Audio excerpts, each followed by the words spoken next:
Y comenzamos Milenio 3, nuestra segunda opción, segundo menú, segunda propuesta que la cadena SER os realiza a todos para que os unáis. Os unáis persiguiendo el misterio, lo desconocido, lo insólito, la investigación. Un amplio equipo de profesionales: Carmen Porter, Katia Rocha, Carlos Barroso, que os habla, Iker Jiménez, y a los mandos de esta nave que surca ya el espacio sideral, don Carlos Nicolás. Y la verdad es que hoy, bueno, un montón de correos electrónicos, siempre lo digo, milenio3@cadenaser.com, milenio3 con número @cadenaser.com. Podéis empezar también a escribir ahora para que Carmen Porter seleccione al final de la madrugada algunos de vuestros mensajes.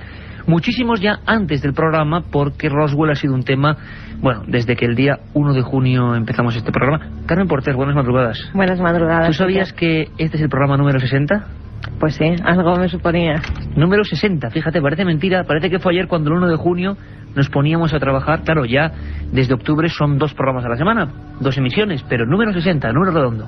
Mira, de aquí tenemos que celebrar muchísimos más, incluso cumpleaños, que seguro que con la ayuda de nuestros oyentes que nos están siguiendo, celebraremos, si Dios quiere, muchísimos más cumpleaños. Ojalá.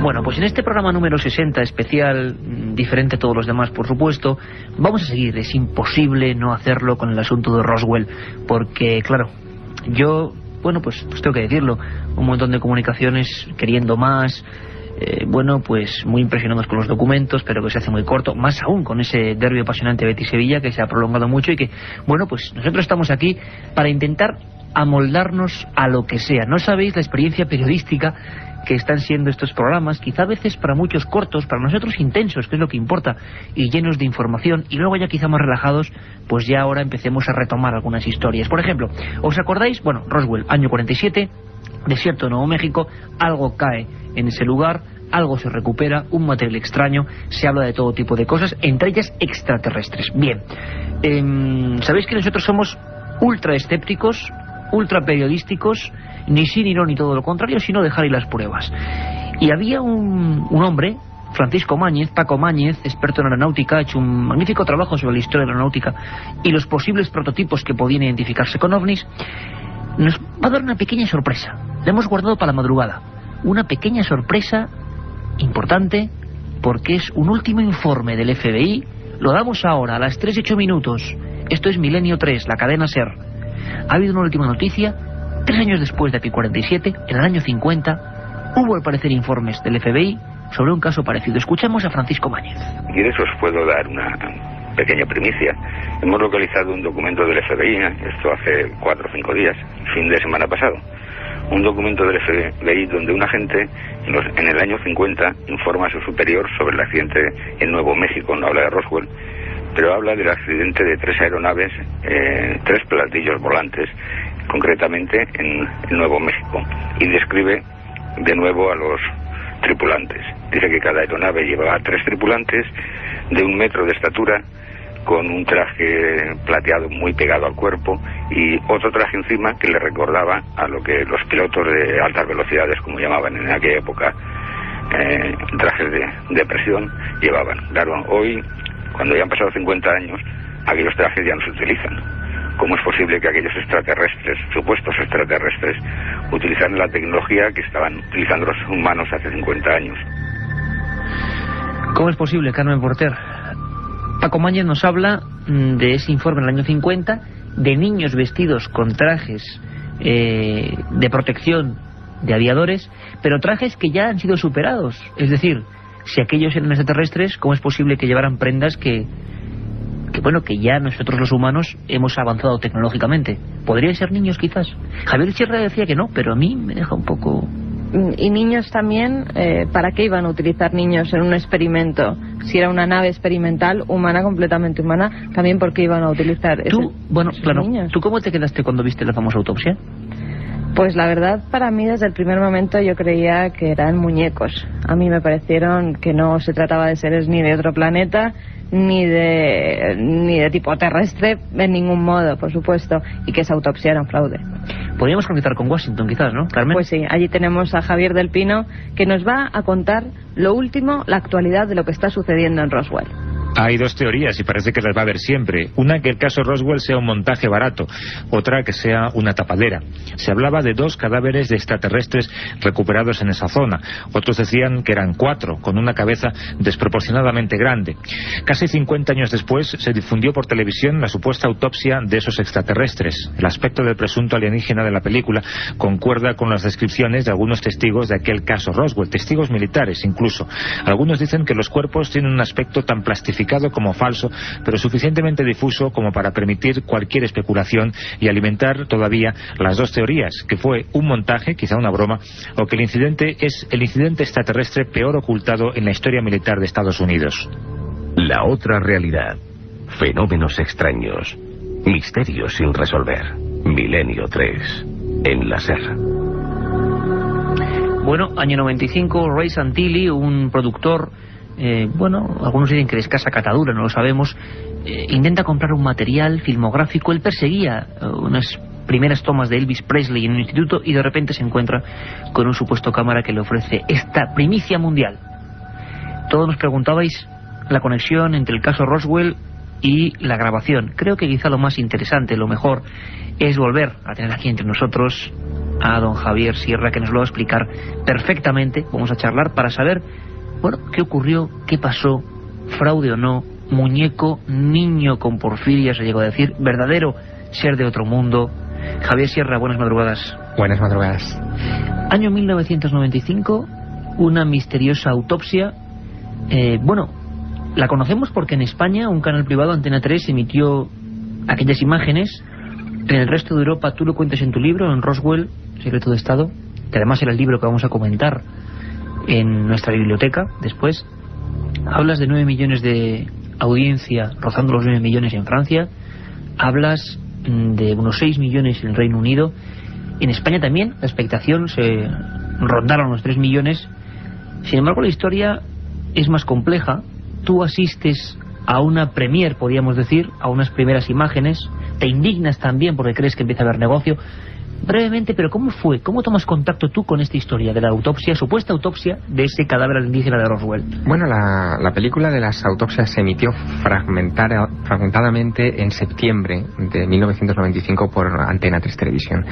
Pero yo había tenido ocasión de ver las primeras imágenes en junio en la República de San Marino, una república independiente al norte de Italia, donde los productores de televisión británicos que habían conseguido ese material, pues nos la mostraron a un grupo de periodistas. En realidad lo que nos enseñaron fueron una serie de fotogramas estáticos de la famosa filmación de las autopsias y nos mostraron también, digamos bajo cuerda, otro fragmento muy extraño que no tenía nada que ver con esas imágenes, de lo que ellos llamaban la exploración in situ o la filmación de la tienda de campaña, en la que se veía a un par de médicos en un ambiente muy cerrado, muy borroso, probablemente en el interior efectivamente de una tienda de campaña, sacando material, no se sabe si textil o biológico, de una criatura que estaba tumbada en una camilla y que se iluminaba la escena con un candil. A mí me provocó aquello una sensación un tanto extraña. No quería que nadie entrara cámaras fotográficas ni de vídeo. ¿Te confiscan una cámara? Me confiscan una cámara a la entrada. Yo quería colarla de Strangis, pero los carabinieri me localizan esa cámara escondida. Enseguida hay un montón de trabas para que esas fotogramas se entreguen. Habían vendido la exclusiva a una revista francesa llamada VSD, que es una especie de interview galo, donde las fotografías se publicaron en portada y desataron una enorme polémica en el país vecino. En fin, todo olía mucho a montaje. A mí hubo algo que me preocupó desde el principio mucho y que yo reflejo en mi libro, y es que esto no aparece por casualidad. La historia es que un productor de televisión llamado Ray Santilli viaja a los Estados Unidos para entrevistarse con un cámara que había sido cámara militar, pero al que iba a comprarle un material que nada tenía que ver con ovnis, ni con Roswell, ni nada por el estilo. Un tal Jack Barnett. Un tal Jack Barnett que había filmado a Elvis Presley en una de sus primeras actuaciones en un instituto. Él fue a comprar ese material y de paso Jack Barnett le dice que tiene otro tipo de filmaciones, 16 rollos de película escondidos desde hace años en su casa, que él pudo copiar o robar, no queda la cosa muy clara, cuando él trabajaba como cámara de la Fuerza Aérea de los Estados Unidos, en la que se mostraban fragmentos de una autopsia a una criatura que se había estrellado en Roswell en junio de 1947, no en julio, que es un poquito antes. Un poquito antes, según él. Bueno, la cosa se complica extraordinariamente por lo siguiente, porque esta película nadie la había mencionado jamás. No hay ningún testimonio en estos casi 50 años que hubiera mencionado la existencia de una filmación de una autopsia, ni siquiera la realización de una autopsia. Así que aparece como de la nada, fuera de contexto, y para colmo, las criaturas que aparecen, son dos las filmaciones de autopsias. Las dos criaturas que aparecen en las dos filmaciones, una muy conocida y la otra que todavía no se ha emitido, no tienen nada que ver con lo que describieron los testigos en 1947 en Nuevo México. O sea, son completamente distintos a lo que, digamos, aseguraban los testigos. Sí, porque la película de las autopsias muestra una criatura de vientre voluminoso, de aspecto muy humano, con polidactilía, con 6 dedos en manos y en pies, cuando los testigos de 1947 hablaban de una criatura escuálida, de piel gris, gran cabeza, muy pequeña, más pequeña que la que aparece en la película o en las películas de Santilli, y con 4 dedos.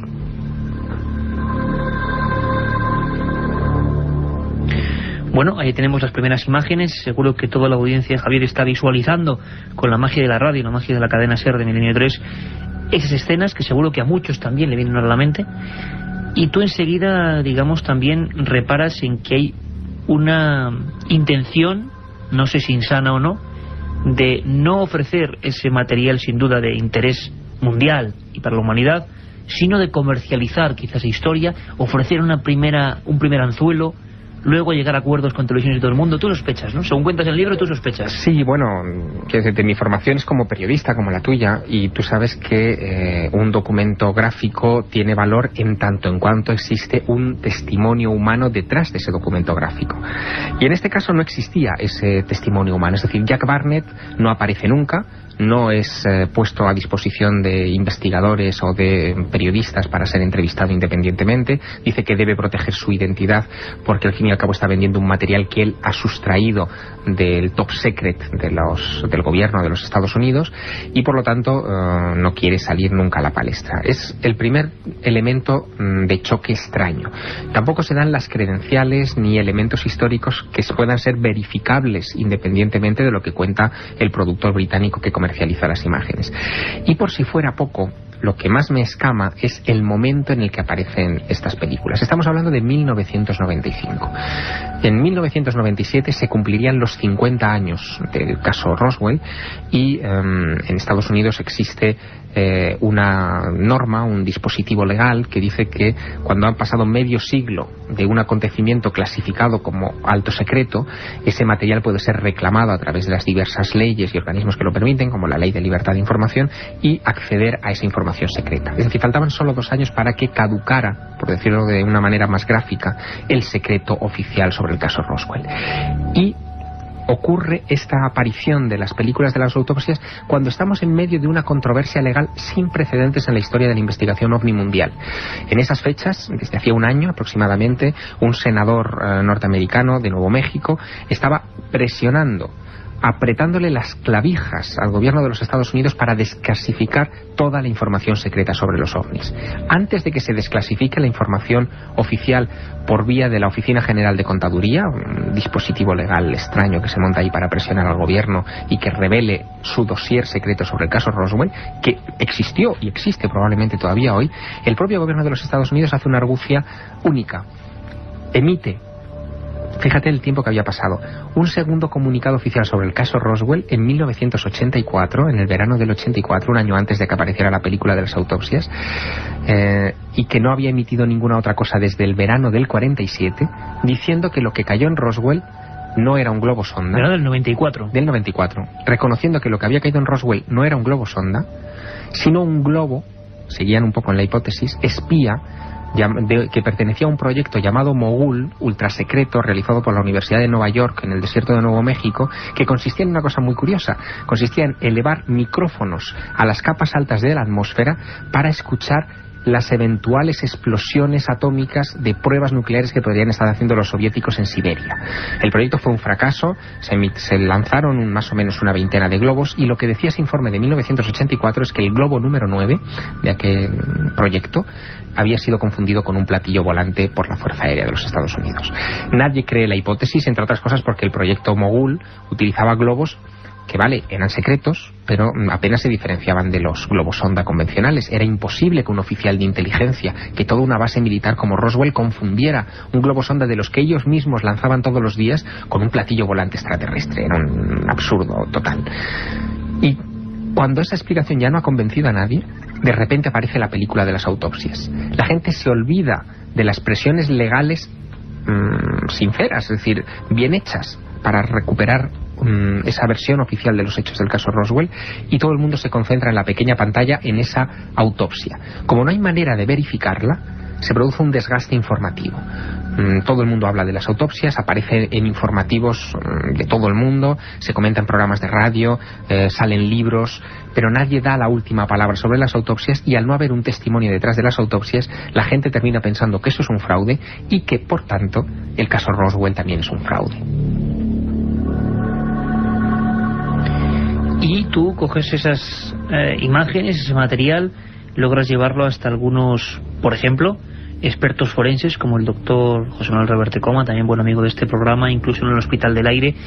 Las primeras opiniones, informes sobre personal especializado médico te dicen que esa autopsia poco menos que es un desastre, sí, a nivel técnico, ¿no? Así es. A nivel formal. Sí, sí, José Manuel Reverte Coma, nada más ver las imágenes en el monitor de su televisión, en su domicilio en Madrid, dice que, bueno, que ahí no hay método de ningún tipo, que más que una autopsia parece el vaciado de un cuerpo, que si se trata realmente de un extraterrestre, los médicos que lo están practicando lo están haciendo con tal descuido que, bueno, es increíble. Una cosa que debía ser única en la historia, y con un cuidado y con un... Exacto. Y parece que están vaciando simplemente pues un cadáver más, ni siquiera un cadáver más, ¿no? Exactamente. Entonces, él piensa que eso se trata simplemente de un montaje.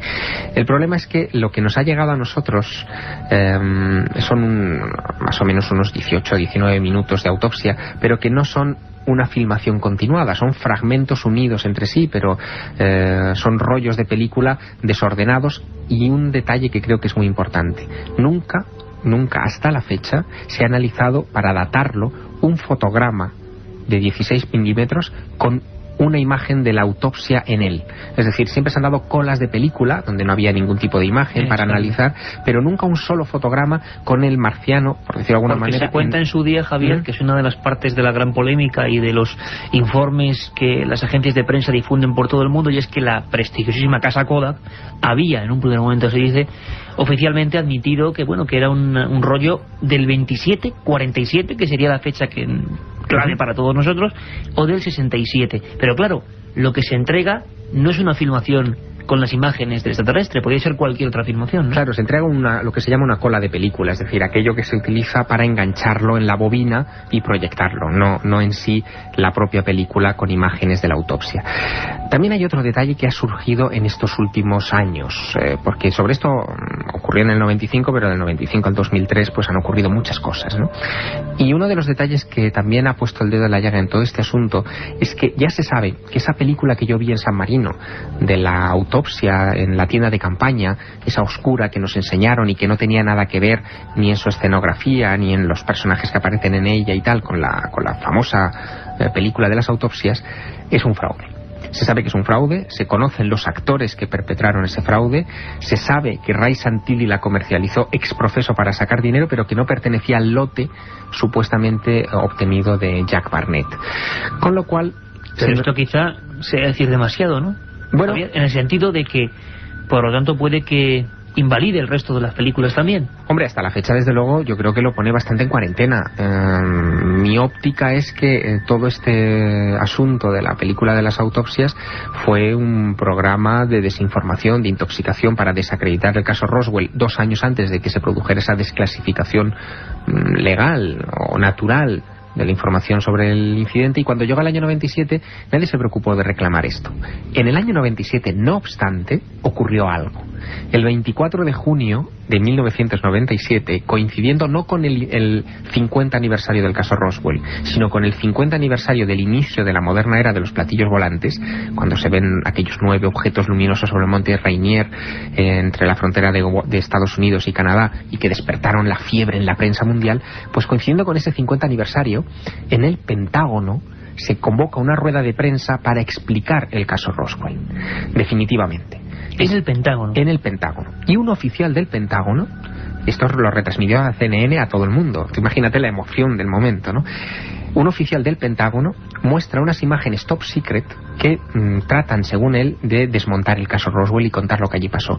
Ya no van a la hipótesis mogul del globo este secreto, van a rizar el rizo. Quieren explicar por qué hubo tantos testigos, como comentábamos en el programa de la noche, por qué hubo tantos testigos que hablaban de humanoides, de pequeñas criaturas cerca de un disco siniestrado. Y la explicación que dan es curiosísima. Dicen que esos testigos confundieron unos muñecos de pruebas, lo que en el argot se llaman dummies, son, para que los oyentes se hagan una idea, estos muñecos que aparecen, por ejemplo, dentro de los anuncios de coches cuando un coche se estrella contra una pared, esos muñecos que están dentro del vehículo para testar. Una especie de autómatas o maniquís. Exacto, pues esos dummies se utilizan desde hace años también en ensayos aeronáuticos. Y lo que decía la Fuerza Aérea en el Pentágono en aquella rueda de prensa es que la caída de algunos de esos dummies habían hecho que los testigos se los hubieran encontrado en el desierto y los hubieran confundido con alienígenas. Hay dos cosas que no coinciden. Primero, la descripción de los dummies y de los extraterrestres o supuestos extraterrestres. Los dummies son de aspecto perfectamente humano, estatura humana, complexión humana, 5 dedos, en fin, todo absolutamente humano. Pero la segunda cosa que no coincide es verdad que la Fuerza Aérea probó con muñecos dummies en el desierto de Nuevo México, lanzándolos desde grandes alturas para saber si un paracaidista podría lanzarse desde un avión, por ejemplo, a 10.000 metros de altitud y llegar a tierra sano y salvo. Es el propósito de esos test. Pero esos test se condujeron entre 1953 y 1959. Y el caso Roswell, por si hace falta subrayarlo una vez más, es de 1947. Tremendo, espectacular. Bueno, las últimas noticias en torno al asunto de Roswell, explicaciones que la Fuerza Aérea y el gobierno estadounidense ha intentado siempre dar una historia que sigue ahí envuelta casi como un mito moderno. Yo sé que es difícil dar una conclusión, y más en estos temas, y más entre periodistas, pero Javier, tú has estado allí, eres el único investigador español que ha estado indagando en esta historia, luego comentaremos además el libro en la biblioteca, como hemos dicho antes. Un gran trabajo. Tú hablabas en la primera media hora de posiblemente un accidente con una procedencia no humana. La autopsia podríamos descartarla. En tu opinión, hoy en día el porcentaje de fraudulento es bastante importante.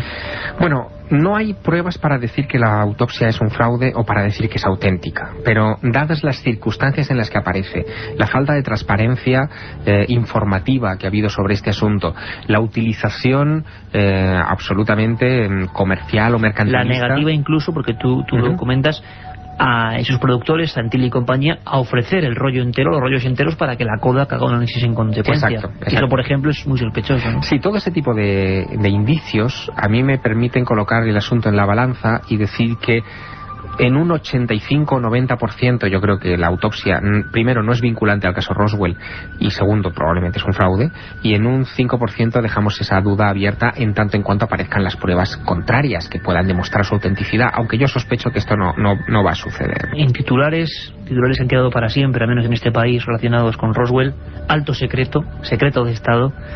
Gracias, Javier, por el entusiasmo y por traernos los últimos documentos, y ojalá algún día sepamos algo más, ¿no? Ojalá, yo seguiré buscando, desde luego. Gracias, Javier. Hasta pronto.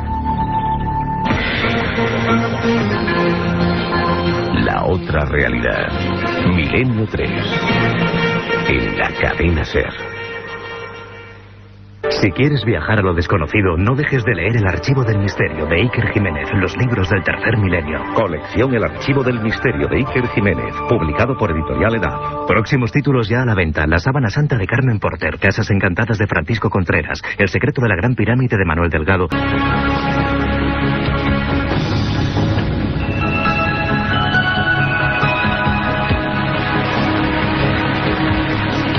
Cuenta la leyenda que antes de que los romanos llegaran a Talavera, la población se consideraba descendiente de los supervivientes de la Atlántida, quienes al sufrir un tremendo desastre se trasladaron desde la antigua ciudad de Atlantis, hundida en los mares, por la costa de Portugal hasta el estuario del río Tajo. Desde allí penetraron por el río hasta fundar la ciudad de Acuís. Los atlantes trazaron una red de túneles por toda la villa y allí ocultaron sus tesoros.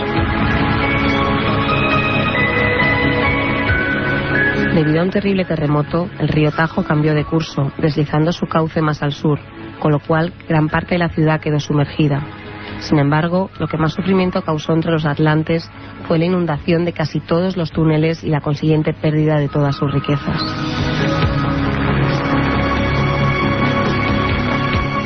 Una prueba de la existencia de estos corredores bajo el río es que a su paso por la ciudad, el Tajo fluye del mar hacia el interior, y aunque parezca una sinrazón, ello es debido a las corrientes internas que hacen del Tajo en Talavera un elemento misterioso y a veces terrorífico.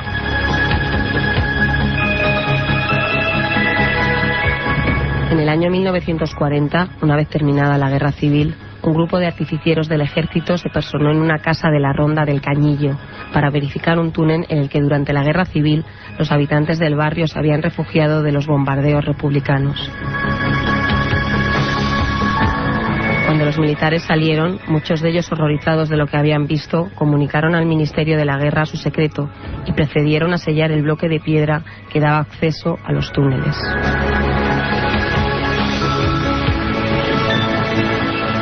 En 1959, dos jóvenes nietas de la dueña de la casa consiguieron retirar la losa y se adentraron en la profundidad del túnel. Una de ellas narra aún hoy en día cómo la falta de oxígeno y el fuerte viento pueden causar el desmayo de alguien que se adentra en el túnel. De cualquier manera, las dos hermanas siguieron hacia adelante y la superviviente cuenta que más o menos a unos 200 metros de la entrada y tras cesar de repente el viento, observaron una sala repleta de esqueletos y arcones. Había armas antiguas y unas planchas con extrañas inscripciones que se apelotonaban en el techo.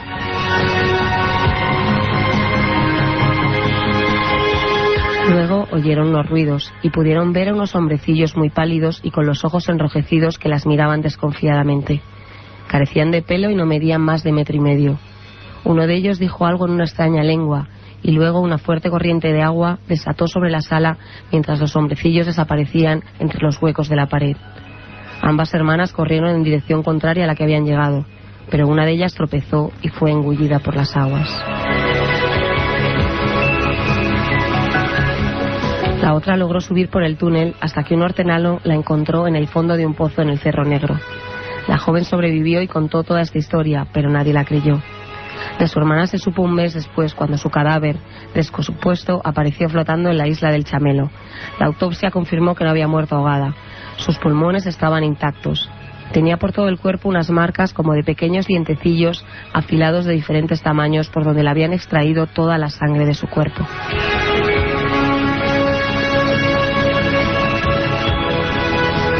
Hace unos años, y debido a las obras del lagar de San Prudencio y del río Tajo, se han podido descubrir multitud de túneles que cruzan por todo el casco antiguo y por las noches las gentes que habitan esa zona afirman escuchar algo más que el rumor del agua.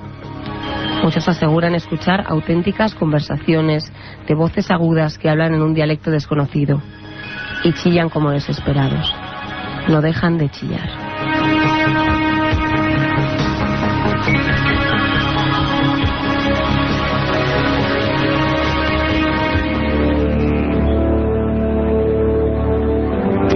Don Carlos Nicolás, que nos sonreía desde su control, casi como la nave Enterprise, lleno de mandos, de regletas, de pantallas de ordenador, y nos sonreía porque todos aquí nos quedábamos impactados a estas horas. Hay que ver también cómo puede percibirse esto desde una cama, desde un camión solitario, desde un coche atravesando alguna carretera comarcal, desde un lugar donde, por ejemplo, se está trabajando en solitario. Katia Rocha, menudo fenómeno lo que hemos descubierto con estas historias que recrean leyendas urbanas, mitos modernos, reales o no, eso ya depende de cada uno. Mitos que se cuentan, que se contaron, que se dijeron, leyendas urbanas, qué maravilla, qué riqueza. Y ahora seguimos con esa cultura que representa nuestro pasado, el pasado lleno de sorpresas de este país y de otros, con los libros. Abrimos ya la biblioteca de Milenio 3. La biblioteca de Milenio 3.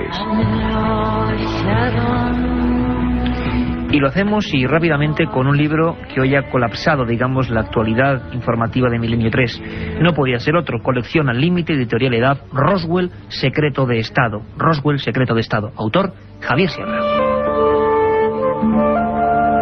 Y es bonito con esta música de nuestro compañero Mike Oldfield, que nos sirve siempre de fondo para la biblioteca, para los libros, pues realmente, bueno, deleitarse un poco con buenos trabajos periodísticos. Esto nació como un reportaje amplio, que se fue ampliando en 1995, fecha en la que se editó, y ahora en el 2001, muy recientemente, y se puede encontrar en las librerías, bueno, pues se reeditó con nuevos datos.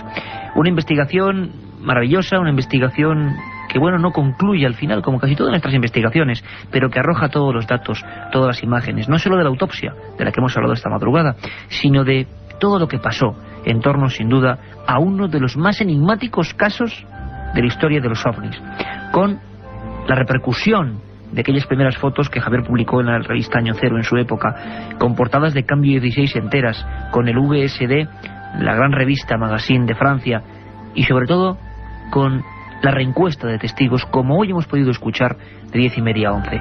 Nuestra recomendación, Roswell, Secreto de Estado, editorial Edad. Y Carmen nos viene hoy con un clásico y con un personaje clásico, don Salvador Freixedo, jesuita e investigador, exreligioso y escritor de lo extraño.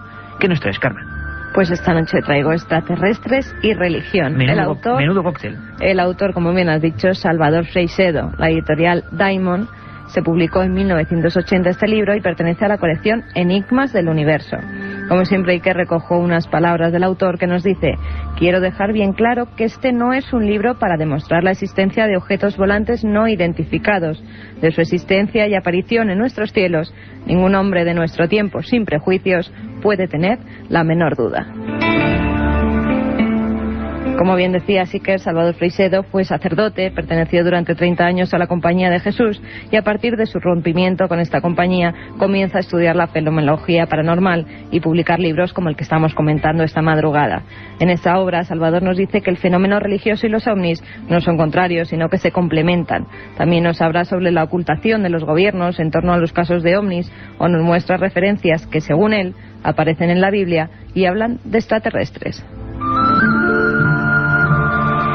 Don Salvador Freixedo, un gallego de pro, bueno, que emigró a Puerto Rico, que realmente allí hizo toda una vida relativa a los jesuitas, y no es que rompiese, Carmen, directamente, sino que hubo un libro culpable, un libro que ya en aquella época, en aquel lugar, imaginaos lo que supuso solo con escuchar el título, año 71, si no recuerdo mal, Salvador Freixedo, y un libro, una especie de pequeño folleto que decía: Mi iglesia duerme.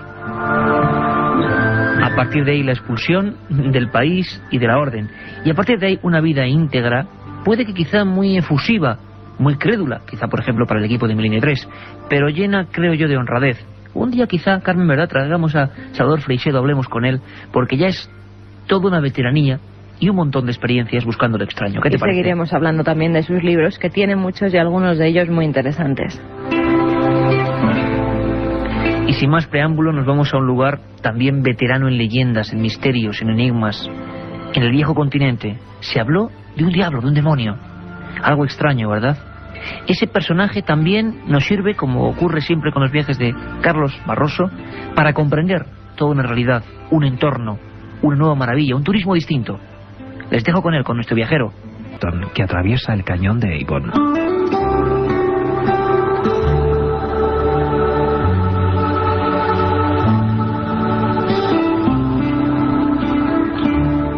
Viajando hacia el suroeste, en el condado de Devon, el Parque Nacional de Dartmoor merece una visita prolongada. Es la zona sin cultivar más grande de Inglaterra. Son casi 1000 kilómetros cuadrados de brezal ondulado, con ríos, valles y altos picos de granito llamados tors, y caballos y ovejas salvajes. Los colores predominantes son el dorado de la aulaga y el violeta del brezo. En Dartmoor son igualmente importantes los monumentos prehistóricos del Neolítico. El paisaje ha servido de inspiración a escritores como Sir Arthur Conan Doyle, creador de Sherlock Holmes. Agatha Christie también veraneaba en una casa a orillas del río Dar, donde escribió muchas de sus novelas. Se pueden visitar casas históricas como Buckland Abbey, residencia de Sir Francis Drake, protegido de la reina Isabel I de Inglaterra y enemigo de Felipe II de España.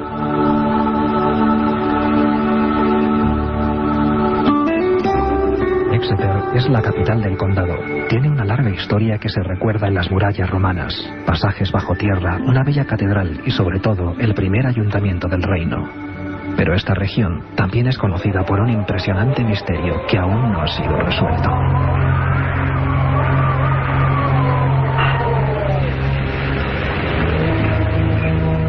La mañana del 8 de febrero de 1855, los habitantes de 5 localidades del sur de Devon se despertaron comprobando que durante la noche había caído una intensa nevada. Sobre la nieve descubrieron unas misteriosas pisadas en forma de pequeñas pezuñas. Las huellas se extendían a lo largo de cientos de kilómetros. Lo extraño era que dibujaban una gran línea recta, como si la criatura que las hubiese dejado tuviera una sola pata.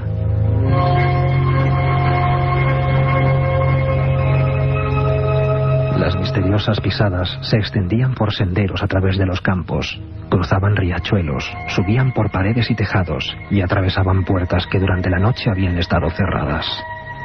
Presos del terror, los habitantes del sur de Devon llamaron a este fenómeno las huellas del demonio. Desde entonces, son pocos los que se atreven a salir de sus casas cuando cae la noche.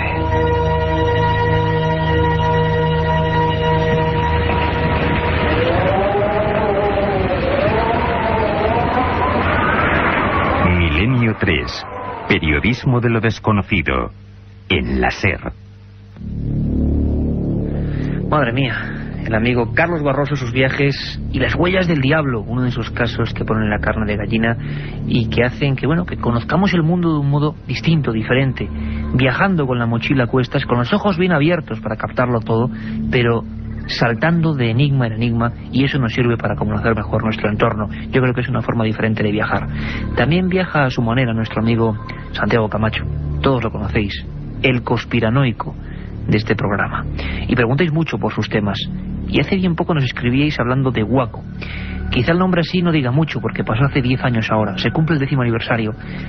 ¿Recordáis aquella secta, los davidianos? David Koresh, un tipo que poco menos se creía Jesús de Nazaret y que se reunió o refugió en su rancho, el rancho de los davidianos, y ahí hubo una auténtica matanza.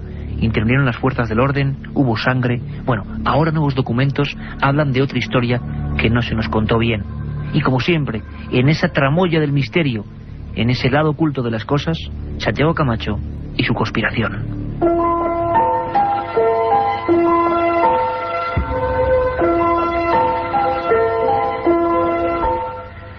El 19 de abril de 1993, las fuerzas combinadas de la ATF y el FBI asaltaban en Waco, Texas, el rancho en el que habitaban los miembros de una secta conocida como los Davidianos.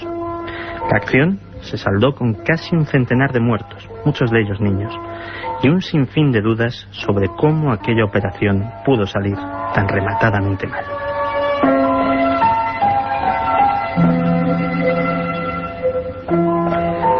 Todo había comenzado el pasado 28 de febrero, cuando la ATF, la Oficina de Alcohol, Tabaco y Armas de Fuego, forzada por su mala prensa y los insistentes rumores que apuntaban hacia su desaparición, decidió emprender una operación destinada a devolver a la agencia las primeras planas de los diarios: la detención de David Koresh, el líder de una peligrosa secta.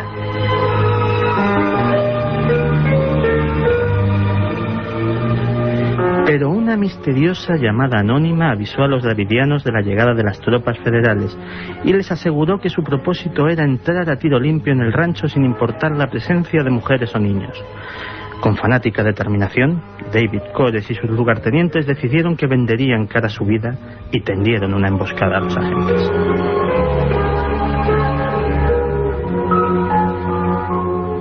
El asedio se prolongó durante casi 2 meses. Llama la atención la crueldad desplegada por las tropas federales. Se cortó el suministro de agua, electricidad y alimentos. No se permitió que fueran evacuados los niños. Noche y día, gigantescos altavoces emitían los chillidos de agonía de conejos degollados. el rancho de los davidianos se había transformado en el infierno.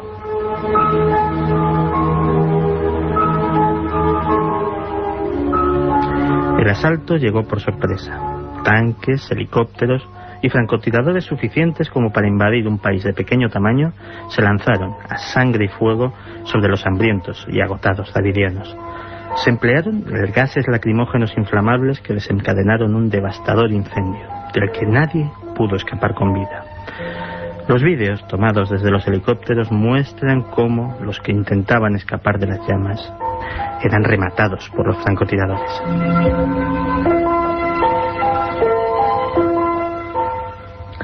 ¿Y qué moraleja podemos sacar de esta historia?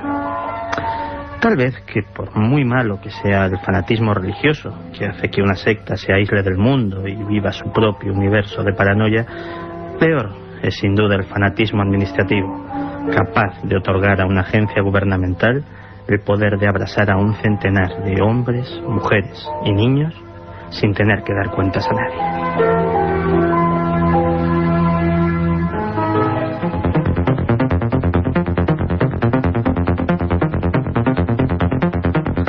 Don Santiago Camacho Hidalgo, un maestro de la otra información, ya sabéis su libro 20 grandes conspiraciones de la historia. Bueno, un hombre que sienta cátedra.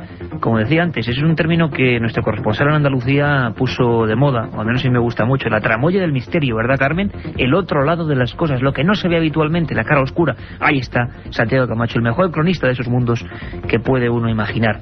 Y ya esta sintonía, sin duda alguna, significa noticias. Noticias y muchas, y ovnis a troche y moche, Carmen.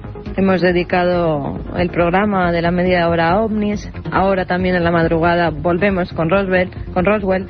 Y auténtica oleada. Exactamente. Y ahora en las noticias es que ha habido muchos ovnis en el mes de febrero. Durante este mes ha habido numerosos testimonios sobre objetos volantes no identificados que incluso en algunos casos han sido grabados. Muchos de estos avistamientos se han producido en Chile, como lo ocurrido el pasado día 28 de febrero. Ricardo Barrazac se dirigía hacia su trabajo a las 6 de la mañana cuando observó en el cielo un objeto luminoso, pulsante, que se movía rápidamente. Unos días antes, en la ciudad de San Bernardo, Claudio Pantoja pudo grabar una esfera blanca que sobrevolaba los cerros de la ciudad. Algo realmente inquietante y que quizás, se me está ocurriendo ahora, podemos contactar con nuestro corresponsal en Chile, Cristian Rifo, para que la semana próxima pues veamos esos testimonios de primera mano, porque es que es diferentes países también, ¿no, Carmen? No solo Chile. Pues sí, que también en Brasil el investigador Joseph Trainor informó que 2 ovnis plateados y esféricos que emitían luces multicolores y se movían en zigzag fueron observados en el estado de Bahía durante un apagón que se produjo a las 2:30 de la madrugada. Y de allí nos vamos hasta Japón, ni más ni menos, donde un observatorio se vio inundado de llamadas de personas que aseguraban estar viendo una enorme bola que cambiaba de color y se desplazaba rápidamente por el cielo, mientras se dividía en 3 partes para posteriormente desaparecer. Madre mía, Chile, Brasil, Japón y España. También se han producido casos ovnis en nuestro país. Ocurrió el 23 de febrero en el barrio de San Luis, en Las Palmas de Gran Canaria. Allí una familia fue testigo de algo insólito. Nos lo cuenta nuestro compañero de la cadena SER de Canarias, Agustín Padrón. El primer avistamiento se produjo en pleno centro de Las Palmas de Gran Canaria el miércoles 19 de febrero, en el histórico barrio de Triana. Manuel Sarmiento vio un resplandor sobre el mar a unos 2 kilómetros de la costa en un lugar donde habitualmente solo hay oscuridad a las 5 de la madrugada, casi 2 horas antes de amanecer. Justo una semana después, hace unos días, el pasado miércoles, el fenómeno se repetía. Manuel hizo guardia con su cámara de vídeo doméstica y grabó las 2 veces la sorprendente imagen. Vi una luz de expansión de blanca, ¿sabes? Redonda. Y la verdad que me extrañó porque ni se movía, ni emitía ruido, ni nada de eso, porque, claro, un avión a las 5 de la mañana hace ruido y cogí la cámara, ¿no?, para acercarme a ver qué era eso. Y cuando vi que era una cosa redonda, pues cogí la cámara y empecé a grabar. Estaba entre el agua y el horizonte. El miércoles lo vi otra vez a la misma hora. Me estuve levantando toda esta semana, sería sobre las 5:20, 5:30 más o menos cuando me levanté y lo vi. Lo podía grabar mejor, ¿sabes? Lo grabé mucho mejor, ¿sabes? No tanto movimiento de la mano ni nada, ¿sabes? No me temblaba tanto el pulso. Agustín Padrón, compañero, cadena SER Canarias, los corresponsales oficiales de este programa en España y en el mundo, y vuelvo a decirlo, todos vosotros podéis ser informantes, colaboradores de Milenio 3, enviándonos vuestras noticias, comentándonos. Hay esa vía única ahora de comunicación, milenio3 con número @cadenaser.com, milenio3 con número @cadenaser.com. Esperamos todos vuestros comentarios, vuestras investigaciones, que seamos un gran equipo, una red de informadores para toda España y para todo el mundo. A veces en el mundo pasan cosas tan incomprensibles como la Biblioteca de Alejandría, que nos llevan 3 años diciendo que se va a inaugurar, y de repente, casi, recordando su más infame pasado, va y se incendia, Carmen. Exactamente, y que ayer día 2 de marzo se produjo un incendio en la Biblioteca de Alejandría, que fue inaugurada en octubre del año pasado, sucediendo así a la antigua biblioteca desaparecida hace casi 16 siglos.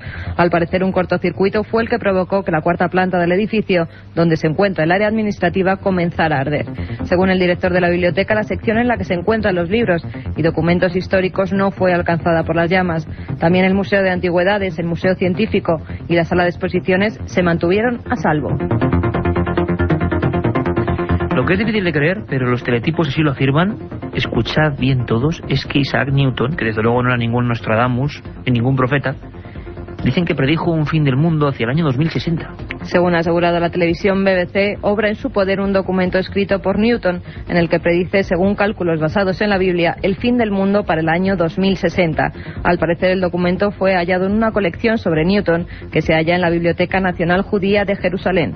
Por su parte, Rafael Weiser, director del Departamento de Manuscritos y Archivos de la biblioteca, ha asegurado que él no ha visto nunca este documento, aunque apunta que tampoco llegaron a examinar totalmente los manuscritos. Newton es famoso por haber formulado la ley de la gravedad, pero también era un teólogo que escribió muchas notas sobre temas bíblicos. La BBC asegura que estudió la Biblia durante más de 50 años tratando de descubrir lo que él creía que eran las leyes secretas divinas del universo. Él y muchos otros intentaron ver esa mecánica oculta del cosmos que se decía. Veremos qué clase de investigaciones hay. Y nos vamos con un documento extraño. Alguien que intenta suicidarse porque su novia, siempre en noticias tan insólitas como estas, se niega a algo que nos parece comprensible, a no vivir en un cementerio. Un joven trabajador egipcio resultó con quemaduras de consideración al tratar de suicidarse a lo bonzo después de que su novia rechazara casarse con él al saber que iban a vivir en un cementerio. Pero esto no es extraño en Egipto, Iker, donde cientos de miles de personas se ven obligadas a vivir en esos cementerios al no disponer de recursos para adquirir una vivienda. El joven vivía en una habitación del Camposanto que compartía junto a sus padres. Realmente, digamos, estigma de un pueblo que fue absolutamente generoso y genial con la humanidad, lo decíamos en la Biblioteca de Alejandría, y que ahora también se reduce casi a escombros en algunas barriadas. Conocemos bien, por ejemplo, la Ciudad de los Muertos del Cairo, y auténticos lugares donde el cementerio es la vida. Sintonía de despedida que nos pone don Carlos Nicolás, quiere decir que hay un montón de mails esperando en milenio3@cadenaser.com, Carmen. Sí, como uno que nos escribe, que es camionero, dice que le llaman en nombre Chaleco y que le mandemos un saludo desde este programa. Pues Chaleco. Ahí va un saludo de tu parte y un beso de la mía. Y de todo el equipo, Chaleco, además una prenda muy de investigador, sí señor. Fantasmas de Granada, nos pide Jesús Pulido Chacón, sobre una leyenda que trata de un fantasma en la calle Mesones de Granada. Hombre, calle Mesones, Diputación de Granada, hicimos un programa de 1 hora con todos los documentos. Un detalle bonito es que nos llegan un sinfín de mails, pero hablamos de decenas y a veces centenares de mails con temas que ya hemos tocado. Buen detalle.